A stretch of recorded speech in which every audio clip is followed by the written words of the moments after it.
প্রিয় শিক্ষার্থীবৃন্দ, ইংলিশ পণ্ডিত চ্যানেল থেকে সকলকে স্বাগতম জানাচ্ছি। আশা করি তোমরা সকলে ভালো আছো।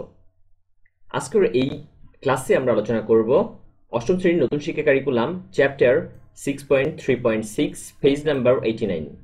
যারা চ্যানেল নতুন তাদের সকলকে রিকোয়েস্ট করব চ্যানেলটিকে সাবস্ক্রাইব করে পাশে থাকার জন্য। Now discuss in groups and identify 5 sentences with informal features. অর্থাৎ এখানে আমরা গ্রুপে আলোচনা করব এবং সেখান থেকে শনাক্ত করব 5টা সেন্টেন্স, ইনফর্মাল সেন্টেন্সের যেখানে বৈশিষ্ট্য রয়েছে সেগুলো এবং কি ধরনের বৈশিষ্ট্য আছে তা নিয়ে আমরা আলোচনা করব। এখানে আমাদের এই টেবিলটা হচ্ছে ফিল আপ করতে হবে। সো কথা না বাড়িয়ে আমরা সরাসরি আমাদের আনসার স্ক্রিপ্টে চলে যাচ্ছি। এখানে আমাদের প্রথম যে সেন্টেন্সটা সেটা হচ্ছে my name is Khalek and I am 12 years old. এটা হচ্ছে পার্সোনাল অ্যান্ড সাবজেক্টিভ মতামত দেয়া আছে। এখানে খালেক তারপরে হচ্ছে তারপরে আই অর্থাৎ আই প্রনাউন এখানে ব্যবহার করা হয়েছে। So first person is used here. তারপর হচ্ছে number 2, I haven't seen my father. আমি ওর বাবাকে দেখিনি।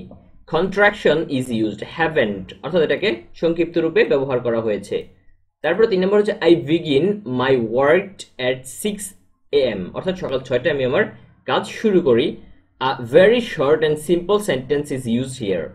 তারপর হচ্ছে 4 নম্বর but my MD likes me very much অর্থাৎ এমডি এখানে সংক্ষিপ্তভাবে ব্যবহার করা হয়েছে, দ্য অ্যাব্রিভিয়েশন অর্থাৎ সংক্ষিপ্ত রূপ ব্যবহার করা হয়েছে। এমডির পূর্ণরূপটা হচ্ছে ম্যানেজিং ডিরেক্টর। তারপর হচ্ছে 5 number many children like me come to the restaurant with their parents with a view to eating food অর্থাৎ আমার মতো অনেক ছেলেরা বা বাচ্চারা তাদের বাবা মায়ের সাথে আসে এখানে হচ্ছে খাবার খাওয়ার জন্য অর্থাৎ রেস্টুরেন্টে। সো এটা হচ্ছে ফ্রেজাল ভার্ব যেখানে আছে উইথ আ ভিউ টু। তারপরে হচ্ছে 6 number one day we all me and my brothers and sisters wanna go to school. একদিন আমরা সবাই অর্থাৎ আমি এবং আমার ভাই বোন আমরা হচ্ছে বিদ্যালয়ে যেতে চাই। তাহলে এটা হচ্ছে ওয়ানা মানে হচ্ছে ওয়ান টু। সো এটা হচ্ছে ক্যাজুয়াল ওয়ার্ড এবং সেখানে তার সংক্ষিপ্ত রূপ ব্যবহার করা হয়েছে। সো এই ছিল হচ্ছে আজকে আমাদের টপিক। আশা করি এই ক্লাসটি তোমাদের অবশ্যই ভালো লাগবে। যদি ভালো লাগে অবশ্যই চ্যানেলটিকে সাবস্ক্রাইব করতে ভুলবে না।